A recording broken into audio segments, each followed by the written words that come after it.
A word of warning, this podcast explores graphic and disturbing stories and includes some strong language. It therefore may not be suitable for our young listeners or other folks who may find it disturbing. Hello and welcome to True Crime Daily, the podcast covering high-profile and under-the-radar cases from across the country every week. I'm your host, Ana Garcia. We're recording this on July 7th, 2021. Our guest today is Josh Ritter, who's a former LA prosecutor and now works as a criminal defense attorney here in LA. Josh, welcome back. We're so thrilled you're here. Hi, Anna. Thank you so much for having me. So we were just chatting before we started recording. You say that pretty much everything's back to normal in the courts. You're back inside? The courts are back to being open. I wouldn't say it's back to normal. At least here in LA County, they are having jury trials, but everyone's still wearing masks. Okay. All right. So then how much of a backlog do you think we have? Like at least a year or more? It's huge. It's huge. It's going to be a tidal wave. It's something that I've been speaking with some judges and everyone's dreading it because a lot of the public defenders haven't been waiving time. So there's a lot of people who their, quote unquote, last day of trial is going to hit as soon as they open things up. Wow. It's going to be interesting to see what happens. Does that mean some people who are charged, but maybe because they're not waiving trial, could actually walk? I don't know if it's going to go that far. I think you're going to see the DA's office scrambling to kind of give people offers so that they accept it because there's just going to be too many trials for them to handle. Wow. And we have a DA here in LA who has been widely criticized for not wanting to prosecute people. So should be very interesting. It's going to be very interesting. The deals are going to get even better than they were before. Wow. No. I don't like hearing that. Okay. Well, let's see if, eventually there might be some justice in these two cases that we're going to talk about. They are horrific. One has me very upset, as you can imagine, because the victim in this case is an autistic boy. And whenever a vulnerable special needs person is murdered, it is even more egregious. You cannot be more defenseless. All right, so let's look at the cases. We have a former Houston police sergeant who has been sentenced to 40 years for murdering his wife. But first, a mother here in California, has admitted to strangling to death her autistic son whose body was found in the Nevada desert. 35-year-old Samantha Moreno Rodriguez was arraigned in Las Vegas a week ago on June 30th and charged with the murder of her 7-year-old son. She appeared via video conference because that is still going on in a lot of courts right now, especially from the jails. KLAS-TV reports that the judge denied her bond. So here's what happened. As far as we know it, and has been told to us by prosecutors, investigators, and news reports. On May 28th, the body of an unidentified boy was found in Mountain Springs, Nevada. That's about 30 miles west of Las Vegas. His body remained unidentified for a week. They had no idea who this child was. So authorities, rather than just calling him John Doe, which is obviously, it's all very cold, they named him Little Zion, and they took to the media and they asked people, are you missing a child of about this age? And all of a sudden, all these tips started coming in from around the country, hundreds of tips. Now, Josh, as you know, a lot of times these tips are not very helpful, but sometimes they are. And in this case, the combination of tips and police work did help because there was a missing persons report out of San Jose, California, involving a 7-year-old boy. Yeah. I just, I'm so upset about this case for a lot of reasons. Obviously, any kind of crime against a child, but this little boy was strangled to death. Yeah. And he was left naked. Yeah. Naked. It's beyond tragedy and nightmare to hear something like this. The reports say that I guess somehow in their investigation, they determined that the strangling had taken place for a period of about 15 minutes. And if you just think about that for a moment, how long a period of time 15 minutes is. We haven't even been recording this episode for 15 minutes. And all during that time, she had her hands around this helpless, special needs little boy, and the struggle he must have been putting up, the fear and confusion that he must have had, realizing this is his own mother. I mean, it's hard not to get emotional about this, to think about the nightmare that were the last moments of that young boy's life, and then the callous, heartless way in which she strips him naked and leaves him in a deserted forest area, and doesn't make any attempts to even bury his body. I mean, that's what I gathered from the fact that hikers were able to find him. So just discarded him like trash. And you pointed it out. These types of stories are hard to not feel emotional about, but this one in particular is just disturbing on so many levels. It really is. Obviously she is innocent until proven guilty, no matter what admissions she may have allegedly made. But without question, the boy has been identified as her son. Without question, he was murdered. And she apparently is the last person to have seen him alive. Yeah. So police were able to connect the missing boy. Remember, we had like a week here. They were able to connect him to this missing persons case out of San Jose. And so the little boy, his name is Liam. Liam's father, Nicholas Husted, had reported him missing. According to the Las Vegas Sun, on June 1st, Liam's father contacted the police. He said that he arrived home on May 24th and that he found his son and the son's mother, who is his partner, Samantha, missing and their belongings gone. Not a good indication, obviously. Now, Samantha, the mother, and the father were not married, but they were raising their son together. So, according to the Las Vegas Sun, Samantha allegedly left the father a voicemail saying, "I'm sorry I had to do it like this." And then she claimed that she was taking Liam to find a new home. And so I think at first the dad, when he reported his missing son to the police, he reported him missing, but he said in reports both to police and to the public that he didn't necessarily fear for Liam's life. He just thought she maybe had taken him and maybe something else was going on. He expressed that there had been problems in the relationship over the last 2 years. And he also said that from his perspective, he never saw the mother being abusive toward the child. So again, the sense of urgency from the father's perspective was not matching a sense of some imminent harm is coming to his son, according to police. Right. And apparently the dad was crossed off the suspect list early on, that they just were not looking at him. Yeah. It's we don't know the nature of their relationship, and I don't want to be one to kind of criticize someone's actions after the fact when it appears by all evidence he wasn't involved. But there is this delay from when the child and mother go missing on May 24th to when he actually reports it on June 1st. And like you said, maybe he thought they were moving. Maybe he thought he would hear back from him. That's a period of 10 days that I imagine his concern was growing and growing, but it is a part of the story that I hope that we learn more about why it took so long for him to actually go into police to report this. So, Josh, apparently the Mercury News is reporting that both police in San Jose and police in Las Vegas checked records to see if there had been any reports of alleged abuse or any allegations, including any visits from child welfare services.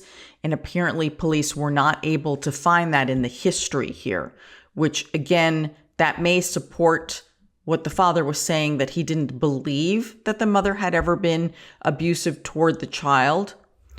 So my question would be, and I ask this a lot, how does someone go from 0 to 60? If you don't have this predisposition to, let's say, any violence or abuse toward a child, are we to believe that it's possible that she just snapped?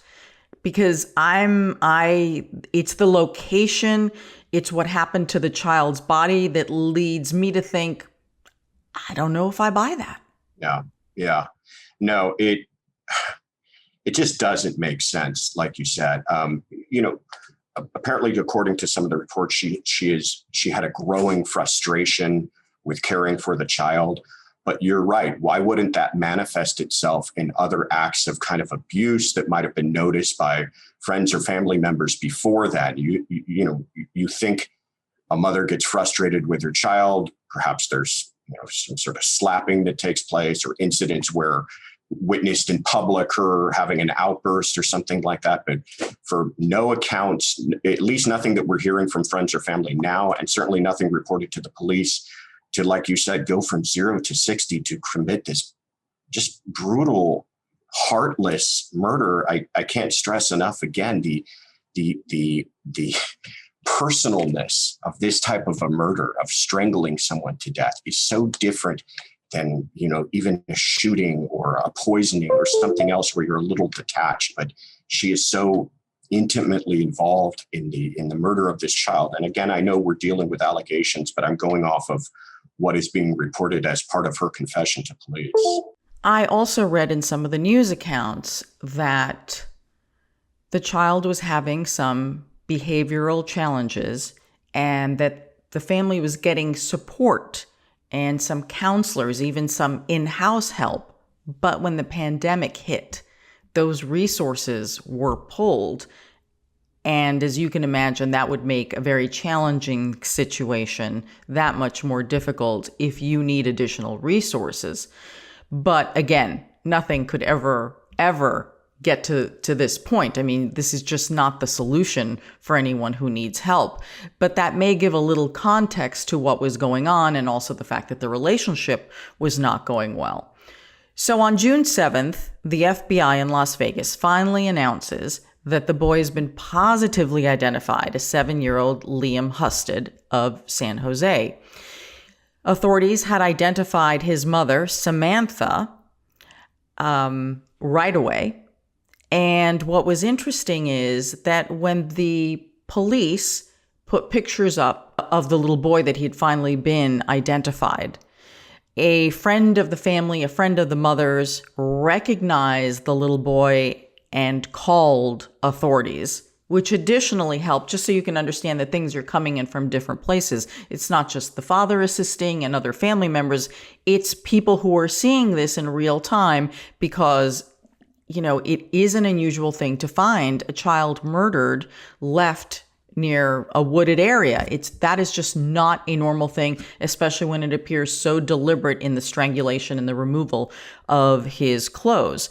So the mother was arrested the day after that Liam's body was identified publicly. Now, police are saying that she has admitted to the crime. So what was going on here? We're getting a little bit of background. Whether this fits into a narrative is unclear to me, but according to the Mercury News, the mother allegedly told a friend that she and Liam's dad were all headed to Las Vegas to celebrate the mother's birthday. Okay, so those were some exchanges about where she may have been headed. Las Vegas police say that based on following the mother's license plate, they were able to track some of her movements. They picked her up in Long Beach. They picked her up in Victorville. Both of these are in Southern California. They're anywhere between a 6 and an 8 hour drive from home base, which would be San Jose. The next place that she is spotted is in Las Vegas.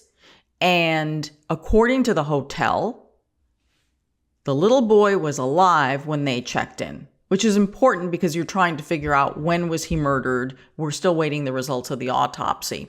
Now, 2 days after she checks into the hotel in Las Vegas with Liam, according to authorities, that's when his body is found. Yeah. So something was going on there. For a few days, there's movement. Yeah. Something's going on. Yeah, and Victorville and Long Beach and Las Vegas, they're not close to each other. I mean, you're not passing Long Beach on your way from Victorville to Las Vegas or vice versa. So it's so confusing as to what her plan was and what she was doing. I think the other thing to kind of take note of is if she's telling family members that they're going to Vegas for a trip, but she's lying about the father also coming along on the trip, you begin to wonder how planned in advance was this? You at first blush, it might seem as though this was some sort of heat of the moment, lost her brain. Like you said, she cracked and got frustrated. But now it sounds like maybe more thinking was involved and planning. It's just so confusing what all that traveling was about. Yeah, it really is. The deputy district attorney on this case, John Giordani, said that the mother admitted killing Liam because, quote, this is his quote, she essentially said that she became frustrated with the child and strangled him, and that she allegedly strangled him for 15 minutes. What a flat and empty excuse even that is. I was frustrated. Frustrated? That's the word you use? I mean, I get frustrated when I have to bring in all the groceries in one carry and I can't open the door right. I mean, that's the type of things we use the word frustrated for, but not frustrated with my child to the point of murder. The whole thing is so disturbing. It's disgusting. Yeah. It's just disgusting. So, prosecutors confirmed that after he was strangled, she removed his clothes and left him naked in the desert. Now, before her arrest, so this would have now been the time from Las Vegas until her arrest, because there's the finding of the boy's body and then there's still the mom on the move. Right. So according to authorities, she was last seen in Denver, Colorado, driving the SUV with her California plates. She checked into a hotel alone in this case, and police tracked not only her movements through the license plate, but also confirmed her location with the surveillance from the hotel that she was staying at. So Las Vegas police said that they found Samantha at the hotel with an unidentified male companion, but the person was not considered to be involved in Liam's murder. Okay. Yeah. What the heck is that about? Who's this guy? I don't know. It's also funny too, if we are believing there was some planning behind this, that it doesn't appear as though she was trying to, quote unquote, escape. It's not like she's found at the border somewhere. She's back in Vegas where she was just a few days earlier. I don't know. The whole thing gets murkier and murkier. Yeah, absolutely. Absolutely. And, Liam's grandparents confirmed that he was indeed a special needs child. And they said, quote, he was at a disadvantage and he was dependent on the kindness of others. Breaks your heart. It really does. This whole story really breaks your heart. Yeah, very disturbing. So the coroner has not released the official ruling as far as the exact cause of death, the exact time. We are still waiting on that, and whether there were any other injuries on Liam's body, because that will tell us a little bit more about the last few hours and days of his life. The mother is charged with 1 count of murder, and she is scheduled to be back in court on August 3rd. Yeah, that one's a really hard one. Yeah. I'll be interested to see what more we learn about it. Mm-hmm. Okay, before we move on to our next case, here is a quick word from our sponsor. When you're looking for a new home, you want to make sure that it meets your needs. Can you work in that office? Can your family cook together in that kitchen? You have to know that the house fits. And with Rocket Mortgage, you can make sure your financing works too. Rocket Mortgage built a home loan experience designed for you with certainty at every step and no unwanted surprises. You can relax knowing you're getting a home loan that fits your life. Visit rocketmortgage.com/truecrimedaily because when you need a mortgage that fits your life, Rocket can. Call for cost information and conditions, equal housing lender, licensed in all 50 states, NMLSconsumeraccess.org, number 3030. Okay, Josh, our next case comes out of Texas, where a former Houston police sergeant has been sentenced to 40 years in prison for killing his wife, apparently because of jealousy. On March 23rd of 2019, 52-year-old Belinda Hernandez, a librarian at the local elementary school, was found dead in the kitchen of her family home. She was found by her daughter. So hours later, Belinda's husband, 56-year-old Hilario Hernandez, who was a Houston sergeant with more than 30 years on the force, he was active duty at the time, was arrested at a motel near Kingsville, Texas, which is not far from Corpus Christi, to give you an idea. Right. Before he was arrested, he was apparently texting his fellow officers, threatening to kill himself. So at this point, you know, there's a lot going on. You have the wife of a cop who's been murdered. You've got the husband, who is a cop, on the run, threatening to kill himself. What's he doing so far away from where his poor wife has been murdered? Right. She's a librarian at the local school, so she is truly someone who all the kids know and the parents know, since all the kids file through the library. You know, it's a little bit different with the librarian. It's not just like one class. It's like the whole school gets to know you. Sure. So all of this stuff is going on. And it's like, who would do this to a woman so loved? So let's go back in time, figure out what was going on, what could have led up to this. Now, according to a 2019 Houston Chronicle report, the night before Belinda was found dead, Belinda and her husband, Hilario, were having dinner at home. They had invited over their daughter, Christina, their adult daughter, her husband, Alex, and a family friend, all having dinner. This is the night before the murder. So according to the daughter and son-in-law, the dad, or the husband, the cop, Hilario, became upset over some, quote, perceived flirting between his wife and the family friend. So when the daughter finally got home from dinner that night, it was like 11:30, and she did what she always did, was to text her mom to say, I got home safely. Something a lot of people do. I'm constantly doing that whenever I go out. I just always think it's very wise as a crime reporter. Let someone know you got home safely. Exactly. It's important, right? Right. Okay, so she gets home and she texts her mom, but her mom doesn't respond. So she thinks, well, that's kind of weird. And, you know, daughters always know what's going to trigger their mom. It's like, oh my gosh, like my mom always waits for this text. So if she's not responding, what the heck's going on? She's supposed to be worried about me. Exactly. Right? So she doesn't get a response. She's getting really concerned. So she calls her mother's phone. And at first there's no response. And then her father answers the mother's phone and says, Mom's fine. Everything's fine. And hangs up. Okay. Yeah. A little weird, but it's not called 911 kind of stuff, right? Right. Everything always makes so much sense, you know, in hindsight when you start piecing it together. Right. Okay. So then the daughter calls mom again in the morning. And this time, still, mom's not answering. And obviously, dad's not picking up the phone. So she's thinking, there's just something wrong here. So she says to her husband, do you mind? I want to stop by the house. I want to check in on mom. It's just, I have this feeling. They go to the house. the daughter goes in, the husband's outside, the son-in-law, and Christina comes out running, screaming, telling her husband. Now, this is what's interesting. She says, "My father shot my mother. Call 911." I noticed that too. She immediately put it together, and I was trying to think about why that was.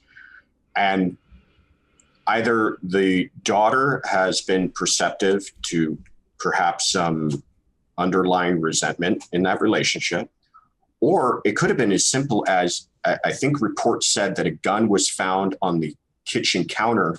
Maybe she recognized that as dad's gun, and dad's nowhere around. Dad won't answer the phone either. And she just is smart enough to put it all together that quickly. But that was really interesting that she in her heart immediately knew what had taken place.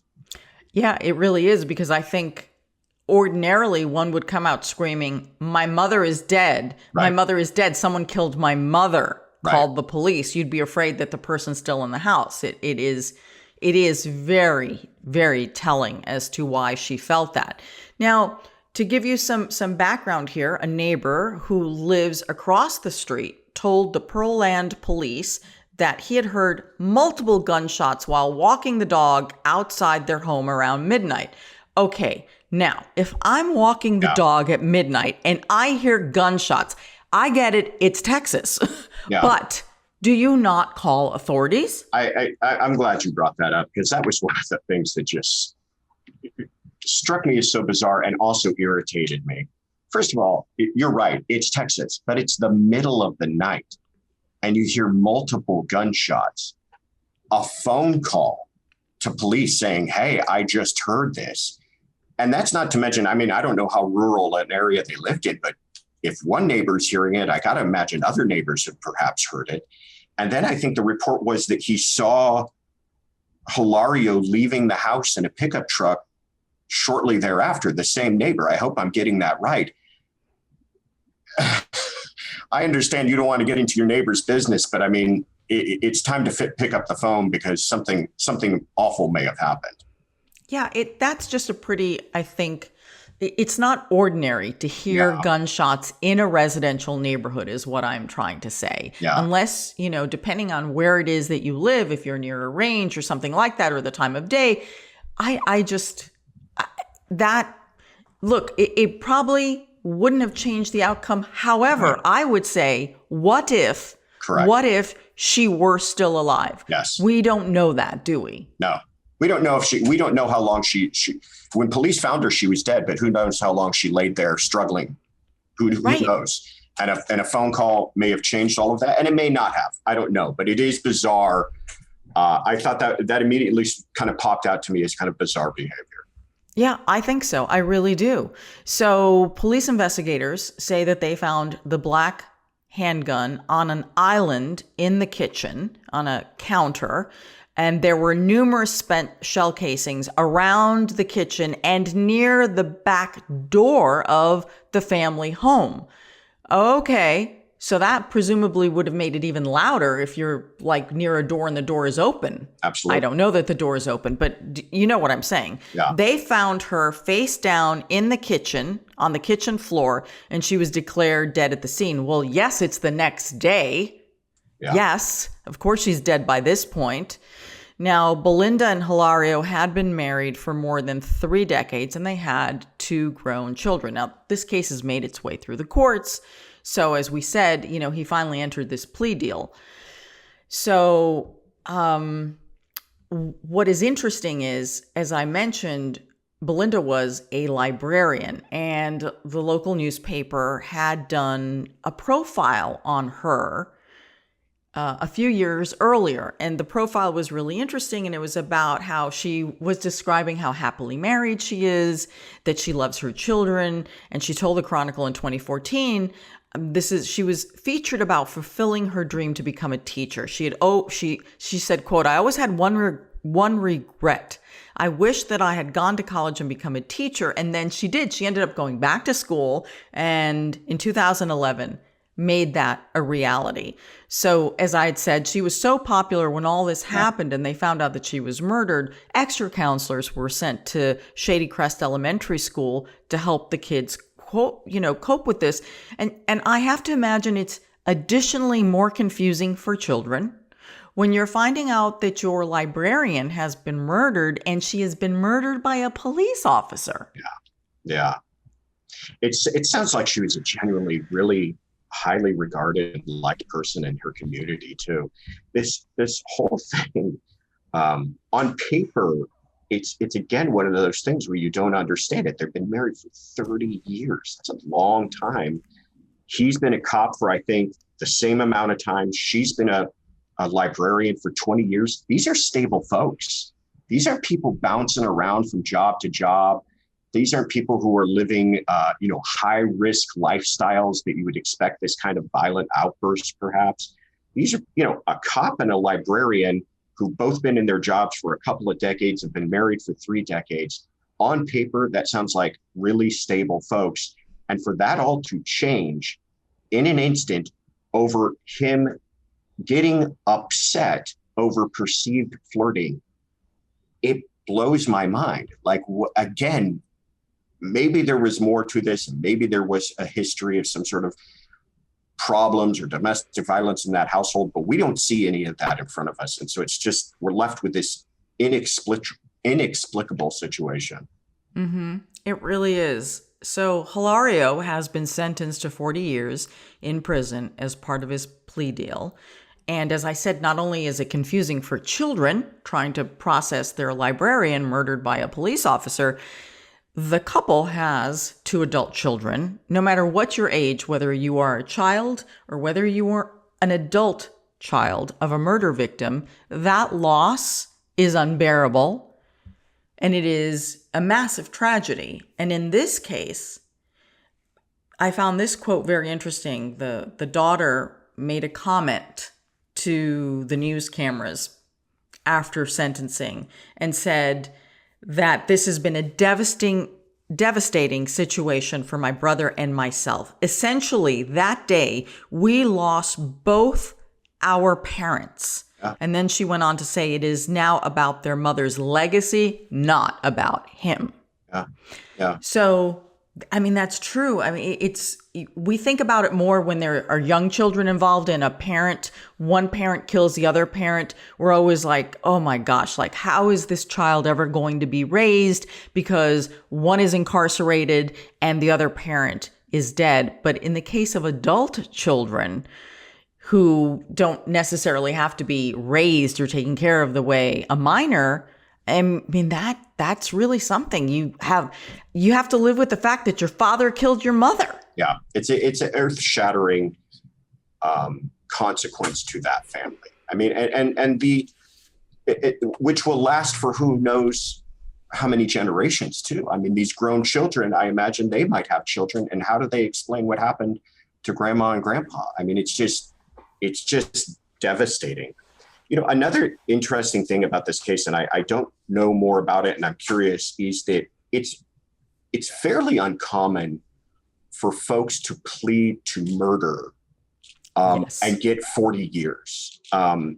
Usually, if a person is pleading to murder, it's because something far more dire is on the table. For instance, maybe it's life without parole, and they want to avoid that. And I realize 40 years may be essentially a life sentence for this man anyways, but perhaps the idea that there's a chance he gets out is something that he was willing to take a plea deal for. But usually these types of cases, when your offer from the district attorney is 40 years, you figure, what have I got to lose? And might as well go to trial. And that got me thinking too, a murder charge is very different than what this case, I think, could easily be argued to be, is some sort of manslaughter, heat of passion. Who knows what kind of argument may have taken place after that family dinner was over and he just lost his brain.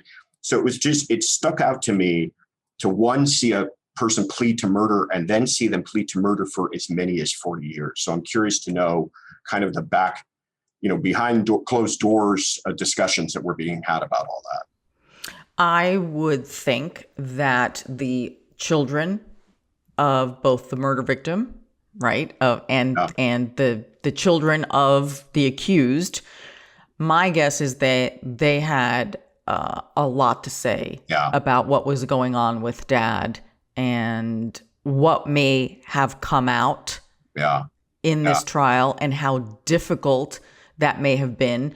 I don't know. I'm simply speculating here, but I could actually see the two adult children saying to the father, "You've done enough now. Yeah. That's it. Don't put us all through this now too. Yeah. Don't do this to us. Don't hurt mom's legacy." Because remember, that's what the daughter said, that it was all about mom. Don't hurt mom's name anymore. Don't bring out any of this, of our family dirty laundry. Don't do this to us. You've done enough. Yeah. And I think it's possible. Look, and he's a cop.